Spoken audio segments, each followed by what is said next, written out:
دارهم إن لم يؤمنوا بهذا الحديث أسفا إنا جعلنا ما على الأرض زينة لها لنبلوهم أيهم أحسن عملا وإنا لجاعلون ما عليها صعيدا جرزا أم حسبت أن أصحاب الكهف والرقيم كانوا من آياتنا عجبا إذ أوى الفتية إلى الكهف فقالوا ربنا آتنا من لدنك رحمة وهيئ لنا من أمرنا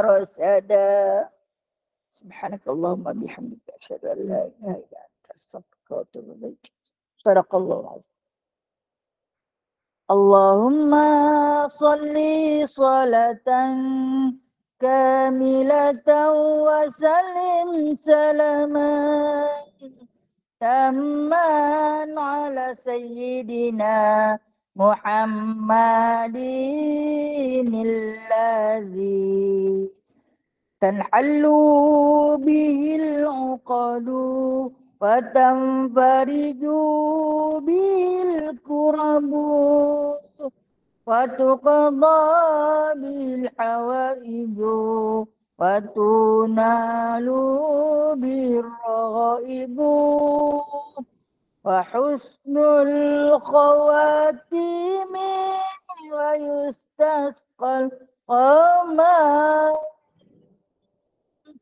بوجه الكريم وعلى آله وصحبه في كل لمحة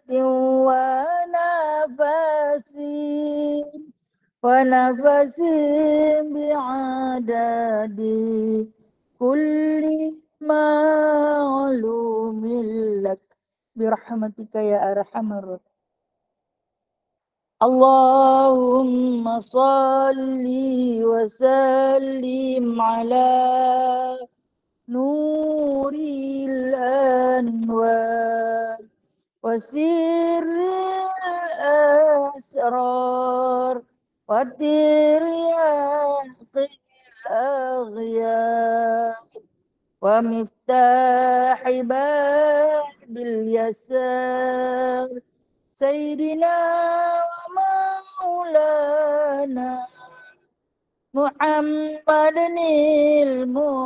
المختار وآله الأطهار وأصحابه الأخيار عدد نعم الله وإفضاله اللهم صل وسلم على سيدنا محمد الفاتح لما أغلق والخاتم اللهم صل وسلم على سيدنا محمد الفاتح لما أغلق والخاتم لما سبق ناصر الحق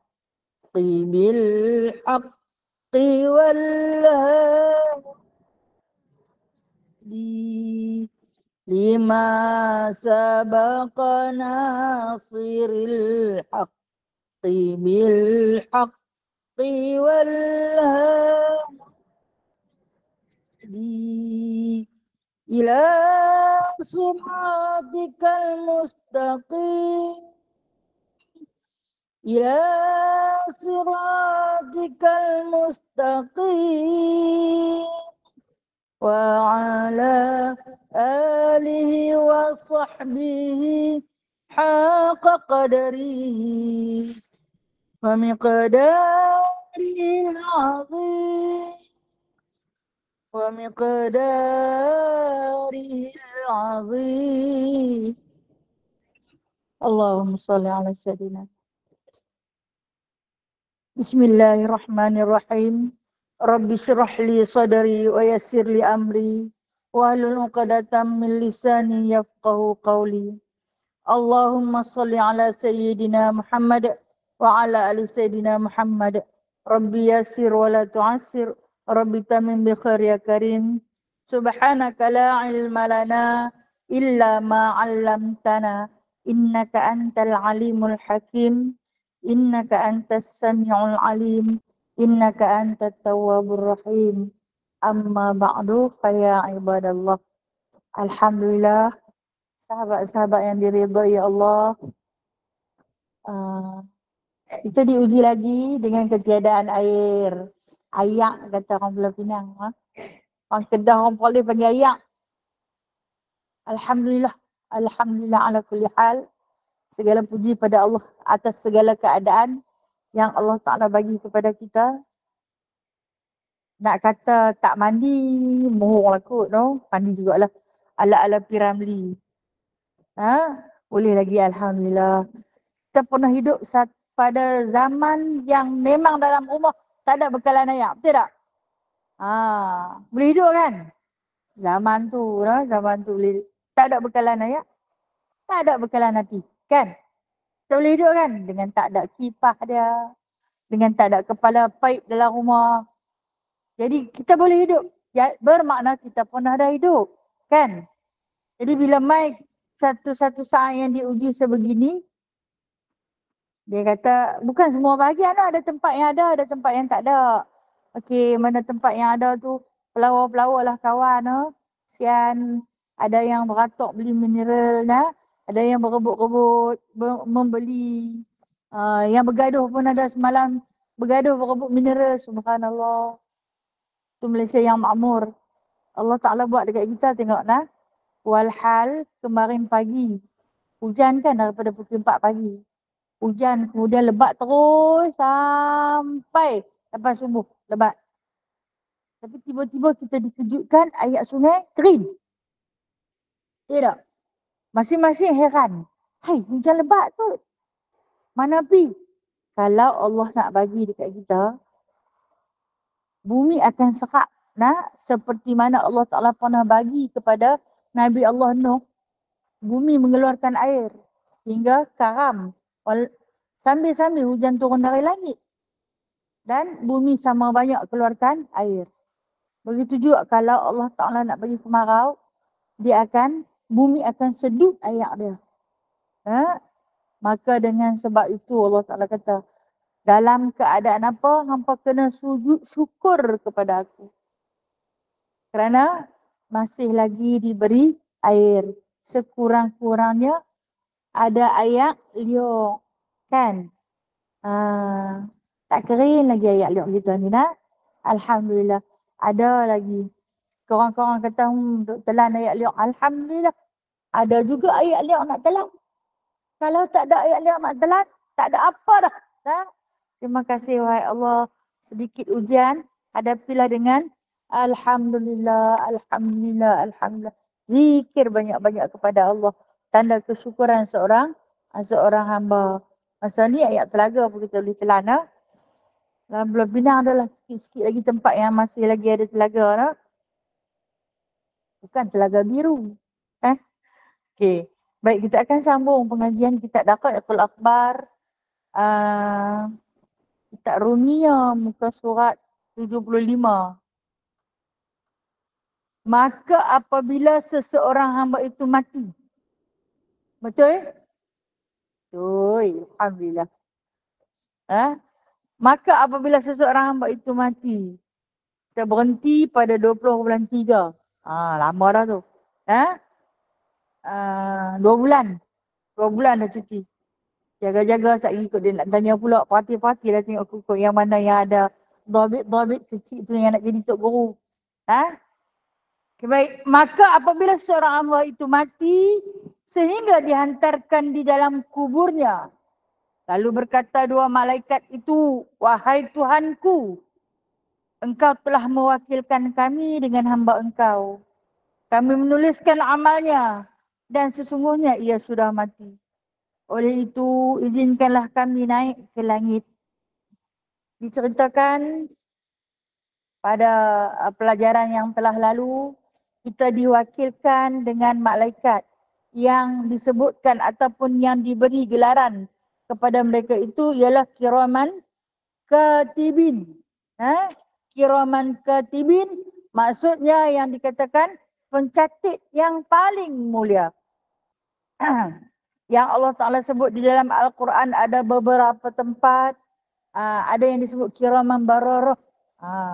Nah, pencatat yang berkebajikan. Makna dia tulis banyak mana pun, dia tak pernah mengungut jari dia lenguh menulis. Dan dia tulis macam mana pun, dia tak pernah minta nak rehat saat, nak berhenti saat. Sebenarnya, kita sebut raqib dan atid sahaja. Kita kata ada dua sahaja malaikat yang menjaga. Melalui hadis-hadis sahih, diceritakan kita ada 5 malaikat. 5 malaikat yang mana dia menjaga sistem perjalanan hidup seseorang hamba. Allah itu maha kaya, mewakilkan kepada kita malaikat untuk menjaga sistem perjalanan hidup kita. Mencatat amal kejahatan dan amal kebaikan, memelihara keselamatan kita dari pihak depan dan juga pihak belakang.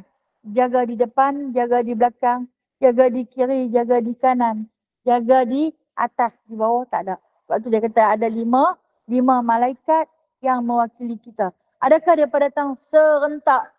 Baik. Ditafsirkan di dalam beberapa hadis sahih, dikatakan kiraman katibin ini tak datang serentak. Mereka, dalam bahasa yang kita mudah faham, ada shift. Ada giliran. Giliran siang bermula daripada subuh hingga asar. Itu giliran siang. Giliran malam bermula daripada asar hingga terbit fajar subuh, fajar shadiq pada esok harinya. Dan disebut oleh baginda Nabi SAW, ketika mana malaikat yang menjaga pada bahagian siang, bukan seorang lah saya sebut tadi, ramai lah. Raqib dan atid hanya gelaran. Apa maksud raqib tak tahu? Kan dia tanya pula. Dalam dia katakan, saya kata jelin-jelin dah tengok dah. Raqib yang selalu dekat. Itu maksud dia, raqib yang selalu dekat. Atid yang selalu hadir. Atid yang selalu hadir. Maknanya dia sentiasa ada. Jangan kamu lalai. Sesungguhnya Allah Ta'ala itu sentiasa ada, dekat dan melekat. Apa ni?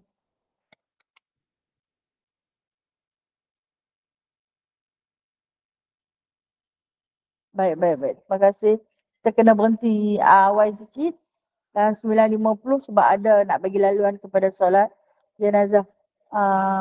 Tak itu tolong ingat saya nak. Kadang-kadang saya teralik no. Tolong ingatkan saya nak. Angkat syarat tangan. Buat suruh berhenti, okey? Baik. Yang mana ketika naik 2 orang malaikat. 2 orang malaikat yang menjaga pada waktu malam. Habis selesai shift. Dia naik. Allah Ta'ala tanya, apa yang sedang dilakukan oleh hamba aku tu? Kenapa Allah tanya? Allah Ta'ala tak tahu kita buat apa? Allah Maha mengetahui. Tapi nak dijadikan hadis untuk Rasulullah cerita dekat kita. Allah Ta'ala tanya. Maka kata si malaikat, aku tinggalkan hambamu itu ketika mana dia sedang solat subuh tepat pada waktunya. Kita tak balik lena. Diberitakan sedemikian. Begitu juga malaikat yang pada shift siang. Dia tinggal kita. Bila dia tinggal kita, Allah Ta'ala tanya, sewaktu meninggalkan hambaku itu tadi, apa yang dilakukan oleh hambaku itu, aku tinggalkan dia sedang solat asar. Sedang solat asar. Kita tak sembang dah, no? Masuk asar, kita terus pergi kerjakan. Ingat, Malaikat ni tukar shift. Kata kita nak. Tak jangan bersembang dengan orang kata hampa ni mengaji sesat. Malaikat pula tukar shift. Ada shift kan? Pertukaran malaikat yang dipanggil. Disebut juga nama mereka dengan nama malaikat hafazah. Malaikat yang memelihara kita siang dan malam. Nak tahu dia jaga tak jaga? Kita makan sesuatu, kemudian kita letak di tepi. Tak tutup. Itu kita tidur.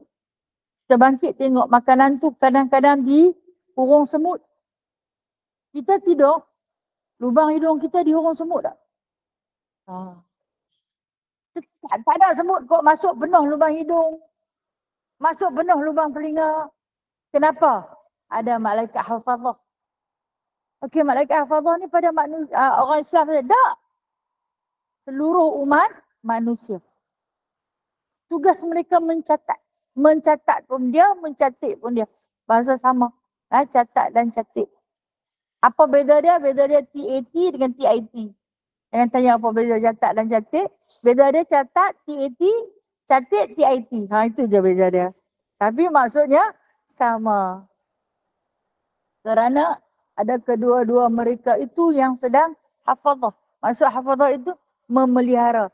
Jadi Allah Ta'ala pun kata, tuliskan nama mereka di tempat yang paling tinggi di atas arsy. Letakkan nama mereka. Jikalau dikhabarkan, dan apabila, ini punya pelajaran, apabila mati seseorang hamba tu, kita mati. Malaikat yang memelihara kita ni, dia kata, sampai bila? Sampai dihantar ke kubur. Lalu berkata dua malaikat yang memelihara kita, wahai Tuhanku, ini bahagian siang ni. Wahai Tuhanku, engkau telah mewakilkan kami dengan hamba engkau. Anda wakil kami untuk menjaga hamba-Mu ini, memelihara perjalanan hidup mereka, sentiasa mencatat amal kebajikan dan juga amal kejahatan mereka. Maka hari ini dah selesai. Habis. Waktu bila? Waktu jenazah kita dihantar ke kuburan. Maka terhentilah di situ. Habis dah selesai. Jadi tugas kami telah selesai lah. Kami dah habis dah ya Allah. Jadi sudah mati. Oleh itu izinkanlah kami naik ke langit. Kembali para malaikat itu ke langit. Sebab itu bila ditanya berapakah jumlah malaikat, maka kata Allah, jikalau kamu mampu menghitung jumlah bintang di langit, maka malaikat jauh lebih banyak daripada itu. Mampukah kita menghitung jumlah bintang di langit? Tak upaya. Ada yang nampak, ada yang tak nampak. Mampukah kita menghitung jumlah ataupun butiran pasir di pantai? Masya Allah. Yang lekat di tapak tangan pun kita tak mampu. Apatah lagi yang bercambah di permukaan bumi. Pun lagi-lagilah kita tak mampu. Itu dikatakan kebesaran Allah Subhanahu Wa Taala di dalam penciptaan makhluk yang berbagai-bagai jenis dan paling istimewa makhluk yang dinamakan dengan nama malaikat. Memiliki nama-nama tertentu yang kita tak tahu. Raqib dan Atid adalah gelaran, kan? Saya kata gelaran. Bukan nama khas mereka, tapi nama gelaran. Yang selalu dekat, melekat dan yang selalu hadir. Itulah Raqib dan Atid. Biasa ada dekat-dekat dengan kita. Jadi bila dah minta kepada Allah, kami nak balik ke tempat kami, nak balik ke langit, maka Allah Ta'ala izinkan. Justru itu firman Allah Subhanahu Wa Ta'ala. Langit itu penuh dengan malaikat yang bertasbih kepadaku di dalamnya. Oleh itu, kembalilah kedua-dua kamu mengucap tasbih kepadaku di atas kubur hambaku itu serta takbir dan tahlil. Kedua-dua kamu tulislah sedemikian untuk hambaku sehingga aku sendiri bangkitkannya daripada kubur. Masya Allah. Ingatlah Allah Ta'ala maha pengasih, lagi maha penyayang. Apabila kedua malaikat itu memohon untuk kembali ke langit. Sebab apa? Kullum fi falakin yasbahun. Setiap falak. Setiap falak yang berada di langit. Maksudnya para malaikat yang berada di langit. Yasbahun, mereka itu bertasbih memuji Allah Subhanahu wa taala. Dia Allah Taala kata ramai dah. Banyak dah malaikat aku yang berada di langit yang memujiku, yang bertasbih atas namaku. Maka kamu kembali kepada Tuanmu. Tuan yang macam mana? Yang kata kita dipelihara lah. Kembali di atas kuburan. Dia ingat nak tunggu apa dah. Tuan dah tak ada. Dah ditanam. Kembali. Duduk di atas kuburan. Maka bertasbihlah. Bertahmidlah. Bertahlillah. Tahmid. Puji. Tahlil. La ilaha illallah. Nah, tahlil itu mentauhidkan Allah Subhanahu wa taala. Kembali, dia kata kembalilah. Sampai bila? Sampai aku suruh dia bangkit. Bila Allah Taala nak suruh kita bangkit? Kiamat. Sampai kiamat. Diseru bangkit, baru hampa berhenti tugas hampa. Sampai kiamat disuruh malaikat duduk. Okey, ni untuk jenazah yang soleh. Jenazah yang sepanjang hayat dia sentiasa basah bibir mulutnya berzikir, bertahmid, bertasbih memuji Allah Subhanahu wa taala, maka dia diteruskan oleh para malaikat. Berbetulanlah dengan hadis Nabi sallallahu alaihi wasallam. Nabi kata, seandainya kita sebelum tidur kita itu bertasbih subhanallah. Kita tidur dalam kalam subhanallah. Maka kita terlena. Sepanjang lena kita itu, subhanallah kita itu disambung oleh malaikat hafazah. Malaikat yang jaga kita kiraman katibin. Dia bersambung terus. Sampai bila? Sampai kita bangkit pula. Kalaulah sebelum tidur kita itu adanya zikir Allahu Akbar, maka terlena kita dalam kalimah Allahu Akbar disambung oleh malaikat hafazah yang memelihara kita dengan zikir Allahu Akbar sampai bila? Sampai kita bangun nanti. Dan begitu juga kalau kita mati. Kita mati dalam kalimah La ilaha illallah ataupun Alhamdulillah. Maka zikir itu akan disambung oleh malaikat hafazah seperti mana yang diperintah oleh Allah. Sampai bila? Sampai kiamat. Sampai kita diseru untuk bangkit lagi. Yang dikatakan kita minta pada Allah Ta'ala agar kita ini dibangkitkan dalam keadaan beriman, mati dalam beriman. Sebab kita nak bangkit sebagai orang yang sentiasa basah bibir mulutnya dalam puji-pujian kehadrat Allah Ta'ala. Benar segala firman Allah, benar segala seruan Allah. Mudah-mudahan itulah cara kebangkitan kita. Kan Allah Ta'ala kata, ketika mana seseorang itu mati, putus semua amalan dia. Putus semua. Tapi kalau ada kalimah yang terakhir yang kita lafazkan, maka kalimah itu akan dibawa oleh para malaikat yang disebut sebagai malaikat hafazah. Dalam surah Infitar, kan Allah Ta'ala sebut, wa inna alaikum lahafizin kiraman katibin yaf'aluna ma ya'lamuna ma taf'alun. Ke atas hampa ni, wa inna alaikum lahafizin, ke atas hampa ni ada penjaga, ada yang tukang mengasuh, ada yang tukang menguruskan. Dan disebutkan oleh Allah Ta'ala, bila mana mereka itu diberi amanah, diberi tugas untuk menjaga kita, dia turun pada langit dunia untuk sampai pada individu-individu yang ditugaskan untuk sampai kepada kita. Bila sampai di lapisan langit dunia, berbual-bual, berbincang kedua-dua malaikat itu untuk sampai apabila dia akan bertukar. Begini, tak lagi apa jadi. Maka dicuri dengar oleh satu makhluk yang bernama jin. Jin Allah Ta'ala beri kepada dia keupayaan boleh naik ke langit.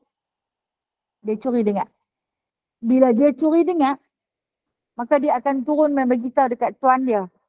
Tuan yang bernama kahin, yang kita panggil bomuh. Bomuh. Dan andai berlaku apa-apa musibah, jin tu akan bagi tahu dekat tuan dia. Okey, kat kau ni tadi berlaku macam ni. Dia dah dengar. Dia dengar perbualan para malaikat. Yang kata jin jahat ni dia akan curi dengar. Dan kemudian bila kita sakit, kita pergi jumpa dengan si kahin tu. Kahin ni bomoh, ahli sihir, bomoh. Disebut oleh Rasulullah sebagai nama ahli sihir.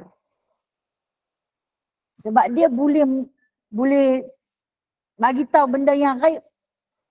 Kita pun bagi tahu begini-begini, dia kata, hang macam ni kan, hang macam ni kan. Kita jadi taksub. Dia tahu tu. Heran tu macam mana dia boleh tahu. Betul apa dia kata. Rupa-rupanya, ia telah pun dikhabari oleh jin dia tadi. Dia ada jin. Dan kata Rasulullah sallallahu alaihi wasallam, Allah Ta'ala izinkan dia. Allah Ta'ala izinkan kepada jin tu nak beritahu. Sebab nak uji akidah kita. Nak uji akidah kita. Kita berlaku apa-apa masalah kita tak cari Allah. Sebaliknya kita pergi cari makhluk, maka kita akan jumpa dengan makhluk. Makhluk yang jahat sedemikian, tugas dia adalah untuk menyesatkan anak Adam. Kalau Allah Ta'ala bagi, hang cari arah tu, hang akan jumpa arah tu. Dan ketahuilah kita, dia akan bagi tahu, jin ni dia akan bagi tahu satu sahaja perkara yang benar, hak lain lagi dia mereka. Pasal pada mereka pasal dia tak tahu. Dia tak tahu semua. Dia tak tahu benda yang akan datang, dia hanya tahu benda yang dah berlaku. Sebab tu kita ni sakit pinggang, makan segala ubat tak mau baik. Pergi berubat rata tak mau baik, dia kata hampir kata bomoh tu. Bawa sirih bang 3 piak, bawa pi ayak mai, bawa garam, bawa limau, pergi melempar kat dia. Pipi dia abang, hang pernah jatuh kan di belakang rumah. Dalam hutan pisang. Betul ni. Dia teka pergi. Jin tu nanti sembang dengan dia. Dia beritahu sekian. Rupanya betul you know. Pasal apa? Ni di antara keizinan yang Allah Ta'ala bagi. Ketika malaikat hafazah berbual-bual, maka makhluk yang bernama jin syaitan yang jahat ni akan curi dengar. Kemudian cerita balik dekat tuan dia begini-begini. Dia jadi lagu ni. Patutlah dia tahu. Lepas tu dia pemerhum. Itu sifat jin. Kepada tuannya yang bernama Kahin. Okey, Karin macam mana pula? Kan Karin ni masyhur diperbincangkan. Karin ni kembang kita jin juga. Jin juga. Yang sama hayat, sama hidup dengan kita. Berusia dengan kita, lahir bersama-sama dengan kita, makan dan minum dengan kita. Cuma terpulang kepada kita untuk bela dia. Kalau kita tak pandai menjaga amal dan ilmu kita, gemuklah jin tu. Kalau kita sentiasa beramal dengan ilmu kita, maka kuruslah dia. Yang dinamakan qarin. Sesuatu bisikan yang jahat dalam diri kita, itulah qarin. Baik. Jadi Allah Ta'ala hadiahkan semula kepada hambanya malaikat yang kiraman katibin, suruh berzikir, suruh bertahlil, suruh bertahmid sampai bila? Sampai kiamat. Allah Ta'ala memberikan namanya kiraman katibin kerana apabila mereka menulis amal yang baik, mereka pun naik bersama dengannya ke langit. Lalu mereka melentangkan ke atas Allah Ta'ala serta naik saksi atas demikian. Lalu mereka pun berkata, apa yang dikatakan oleh mereka? Sesungguhnya hamba engkau ini si Fulan beramal kebajikan demikian. Ini kenapa dinamakan kiraman katibin? Kerana sesungguhnya kiram tu, saya kata kiram tu maksud mulia. Katibin ni pencatat. Pencatat yang paling mulia adalah mereka menulis amalan yang baik. Ketika menulis amalan yang baik, seronoklah bawa mai keputusan yang baik. Macam kita lah dulu-dulu di sekolah kan. Habis periksa, cikgu nanti bagi rekod kemajuan.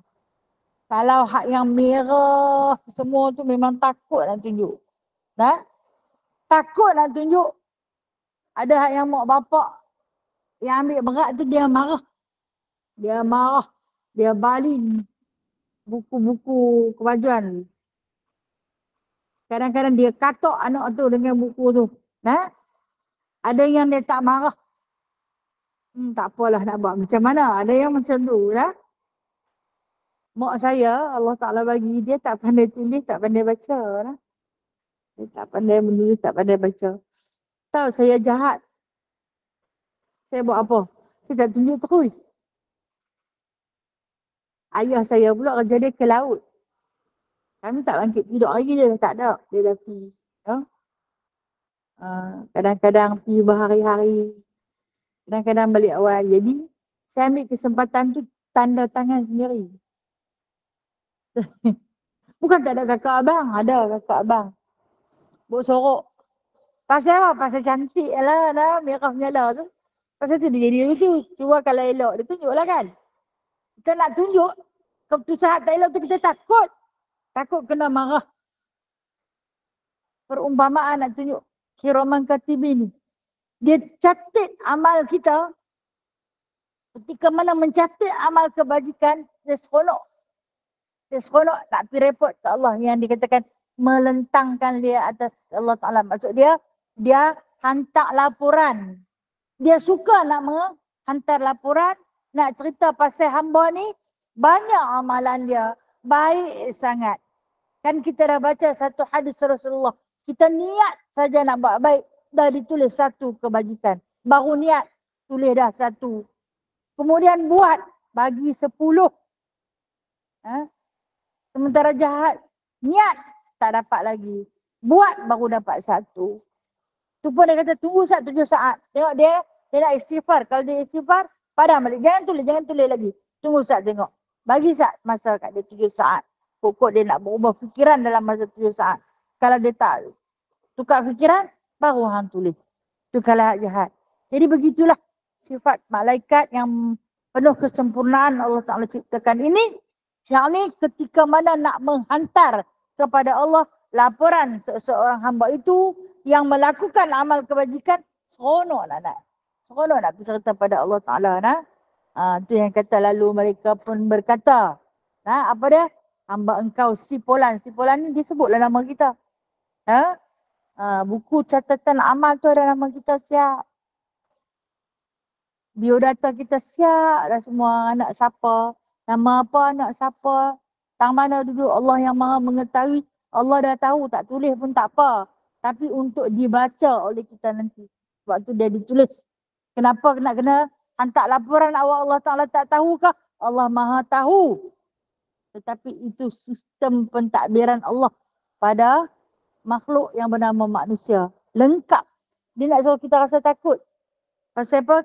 Ketika mana kita nak buat jahat, takutlah. Ada yang tukang tulis ni, tak beranilah. Ada yang duk tengok ni, tak maulah. Sat lagi ditulis. Allah nak hendak kita rasa takut, gerun ketika melakukan kejahatan. Jadi bila kata hak yang buat baik, dia pun Allah nak hantar laporan. Dan apabila mereka menulis amal kejahatan, ini kalau jahat pula. Mereka pun naik ke langit dan melentangkan kepada langit. Naik juga, hantar juga laporan yang buat jahat. Serta dengan duka cita. Tapi tak seronok. Tak seronok. Hantar mai laporan merah menyala. Letak senyap je. Lepas tu, ni anak-anak lah ni. Kalau yang tak elok tu dia letak senyap je tu. Tak letak, sekali mak dia tanya. Kalau dulu mak kita tak tanya. Mak saya lah. Dia tak tanya. Dia tak tahu pun ada yang tu. Semua kakak-kakak lah jadi jarum peniti tukang cucuk. Mak tahu dah, kami semua bawa balik, dia tak bagi. Tak bagi apa? Dia kata, ni buku ni tengok dia tak mau bagi. Dia cerdik lebih lah tu. Pasal tu dia tak bagi dah. Ada lah. Yang tak kenal tu. Mak saya kan tak pandai tulis. Dia kata, mak cok jari lah. Pergi lah nak ambil tampung kok kuali tu. Kan dulu dapat kayu dia hitam lah. Air ada pungkok kuali tu dia cop, dia boh dia. Dia buat dia kata apa? Kan ada sengat-sengat dengan abang kat depa ni tukang cucuk dah ada. Dia pun tak kata apa, aku pun tak pandai. Dia kata kalau hang pun tak pandai, kita sama-sama bodoh lah berjemaah. Bila lah hang ni nak cerdik, masya-Allah. Mungkin doa mak tu. Doa mak lah. Boleh lah. Kan dia kata kat saya, tak apalah. Jadi dia tahu baca nombor bas nak balik main rumah sudah. Saya ikut dia tambah tak tahu nombor bas. Nak balik main rumah sesat melarat dah anak aku yang ni. Subhanallah. Semoga Allah merahmati dia. Baik. Dikatakan Allah Ta'ala tanya, dari bawa laporan anak tak baik ini Allah Ta'ala tanya, wahai kiraman katibin, wahai penulis yang mulia, apakah yang telah dilakukan oleh hamba-Ku? Mereka buat apa ni? Ha? Hamba aku ni buat apa ni?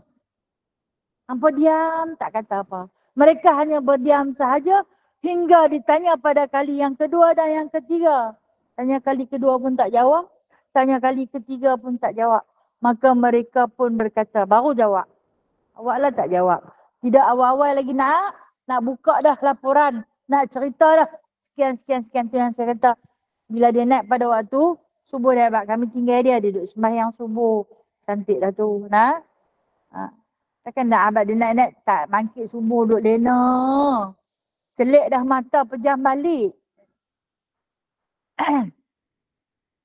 Jadi bila Allah Ta'ala tanya kali yang ketiga, maka jawablah, wahai Tuhan kami, Engkau itu sangat menutup segala keaiban. Sehingga Engkau menyuruh hamba Engkau agar menutup segala keaiban mereka. Wahai Allah, Engkau sesungguhnya sangat menutup segala keaiban. Allah Ta'ala ni memang dia tutup aib kita. Nah. Kalau Allah Ta'ala buka aib kita, rasa-rasanya lalat hurung kita ni lebih daripada dia hurung najis. Pasal apa? Busuk maksiat kita. Busuk kejahatan kita. Mungkin tang mana pun kita tak boleh duduk. Kita duduk di tepi orang ni, awaklah busuk sangat sekarang ni, dosa banyaknya. Tapi Allah tutup aib kita. Apa juga kejahatan yang kita buat, orang tak tahu. Kita sahaja tahu. Kenapa? Kerana Allah tutup.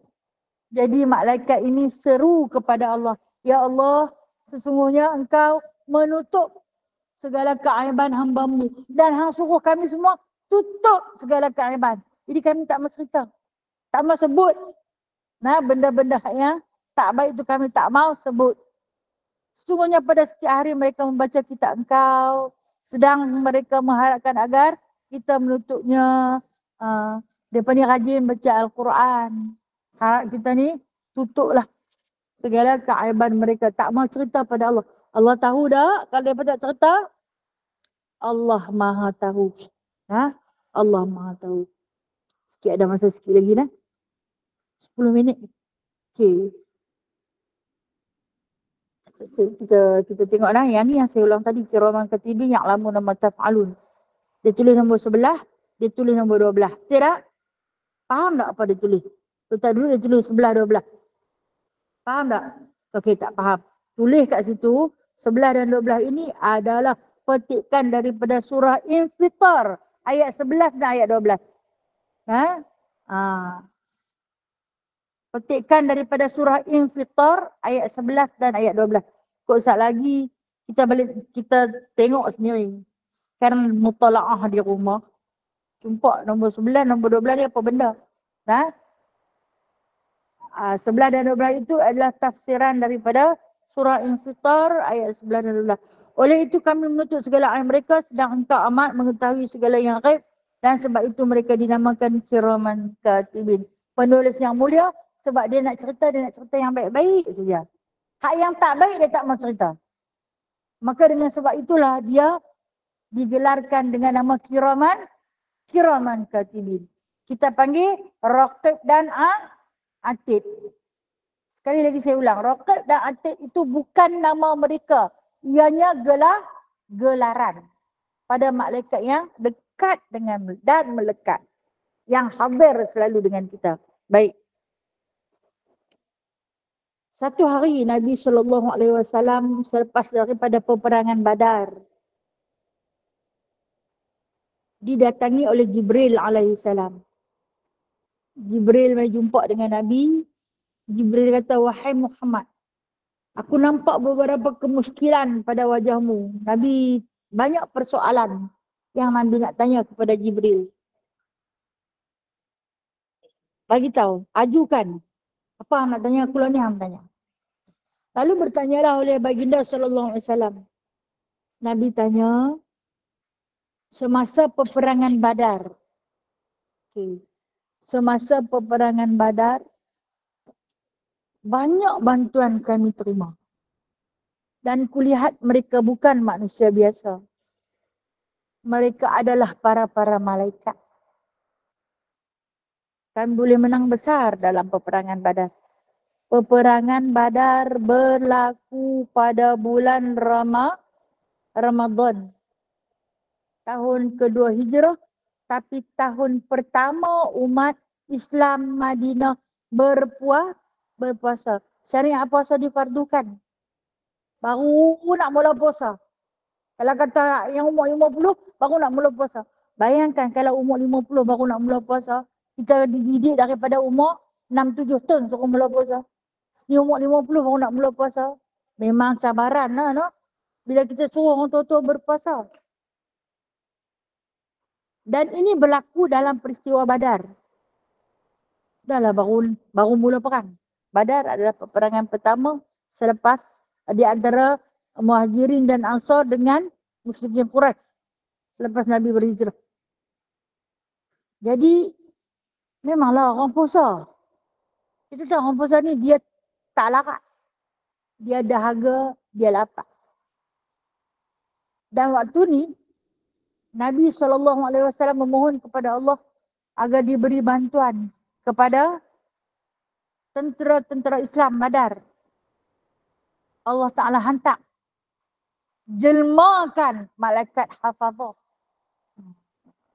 Rasulullah tanya, mai daripada mana mereka ni? Kata Jibril, sebenarnya mereka ada. Cuma tak dizahirkan. Hadirnya para malaikat hafazah atau kita panggil kiraman katibin ini di dalam tempat-tempat yang diimarahkan nama Allah. Seperti majlis kita pagi ni, majlis ilmu. Cuma Allah Ta'ala tak zahirkan. Kalau Allah Ta'ala zahirkan, kita lari, takut. Nah, kita kan momok sikit, pintu bergoyang tanpa ada orang pun kita rasain. Pacak dah naik belum rumah ni, hantu ke apa? Nah, bersangka baiklah. Nah, mungkin para malaikat nak masuk dalam rumahku. Kan? Yang kadang-kadang dia bagi salam, no? Kita pun jawab salam. Macam saya rumah bawah ni, nah, jawab salam pakai tudung lah. Pergi jenguk, tak ada siapa. Nak takut kan? Nak berani ke? Takut jugalah, no? Aku dengar clear. Masuk tanya anak. Hang dengar tak? Dengar. Kalau dengar bukan aku seorang yang perasan. Kalau dia pun dengar kan. Kadang-kadang siapa pun tak dengar. Kita seorang-seorang saja dengar. Apalah hang yang tu dia dengar dan dia tak dengar. Nah? Bersangka baik itu adalah malaikat hafazah. Ini yang berlaku di dalam tentera Badar. Jumlah tentera Badar. Siapa ingat berapa orang? Ada ingat tak? Apa tak ingat tak apa, saya tak marah. 313 orang. 313 orang jumlah tentera Badar. Dan yang berlawan dalam medan peperangan Badar melebihi 313 orang. Rasulullah nampak hampir kepada 700 orang. Itu yang ditanya Jibril, siapa mereka ni? Itulah malaikat hafazah yang memelihara keamanan kita. Turunnya mereka. Jaga di depan, jaga di belakang. Jaga di kiri, jaga di kanan. Dan malaikat inilah yang memelihara mereka daripada merasa dahaga dan lapar ketika mana berperang. Okey, kita tak berperang. Kita duk berjuang dengan nafsu hak teringin segala tu. Betul tak? Kalau bulan puasa ni, siang-siang, tengok ayat sejuk pun sedap. No? Tengok ayat sejuk duk mengalir, sedapnya ayat ni. Kan? Bukanlah tengok ayat lain, baru tengok itu. Orang hantar mai dalam handphone duk kacau.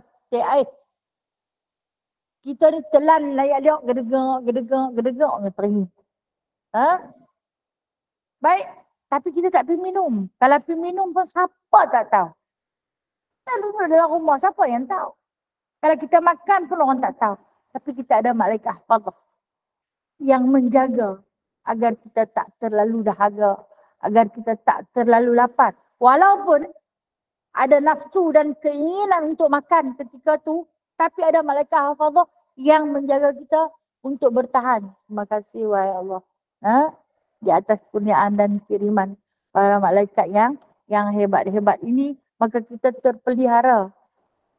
Jumlah daripada ada 313 orang. Okey. Satu lagi, saya pernah cerita di dalam tafsir surah Al-Baqarah, di dalam peperangan Talut dan Jalut. Panjang tak cerita Talut dan Jalut ni, saat lagi mayat mai kita tak dapat mana. Sila kita sambunglah. Antara peperangan Talut dan Jalut, dia ada cerita dalam surah Al-Baqarah. Dia pun tinggal 313 orang. Kenapa 313 orang? Dalam peperangan Talut membunuh Jalut, tentera Islam yang dipimpin oleh Talut ni Nabi lah. Tentera Islam yang dipimpin oleh Talut, ramai dia bawa pergi 1000. Tapi dia pesan, kita akan lintas satu anak sungai. Dalam lintasan anak sungai tu dia kata, mereka cuma puasa. Jangan siapa minum air tu. Mana harga? Jalan jauh. Tapi kalau hampa minum, hampa tak boleh berjuang. Sebab Allah Ta'ala pesan, jangan minum. Nabi Talut dah pesan, jangan minum. Kecuali hanya satu cedok tapak tangan sahaja. Yang mana yang dah harga cedok satu tapak tangan. Yang mana yang ketegak ni, dia telan gedegak. Apa jadi?